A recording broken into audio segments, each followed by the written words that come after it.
মাছ চাষ করার পাশাপাশি লাউ চাষ করছেন। যেহেতু এই জায়গাগুলা প্রতিটি থাকে, সেজন্য বাঁশ দিয়ে জাংলা করে তারা এই লাউয়ের গাছগুলো লাগাইছে এবং প্রচুর পরিমাণে ফলন হয়েছে। অনেক ছিল না?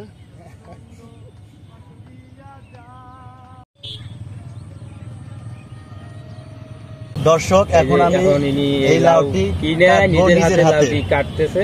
এই লাউটি আমি নিজের হাতে কেটে নিয়ে যাবো। আর দর্শক, আমরা জানেন যে ঢাকা শহরে টাটকা সবজি পাওয়া যায় না, আর এখান থেকে আমি লাউ নিজের হাতে কেটে নিয়ে যাব। এখানে আমার আঙ্কেল রয়েছে, আঙ্কেলের কাছ থেকে অনুমতি নিয়েছি, সে আমাকে অনুমতি দিচ্ছে। এই লাউটা আমি এখান থেকে নিয়ে যাব। আর আপনারা যদি লাউ কিনতে চান তাহলে এই বড়ুই বাড়ি কালিয়ে করে চলে আসবেন। এখানে আরো অনেক কিছু পাওয়া যায়, এখানে মাঠা পাওয়া যায়, জলপুরি রয়েছে, প্রচুর পরিমাণে এখানে লাউ পাবেন, যত খাবার আছে।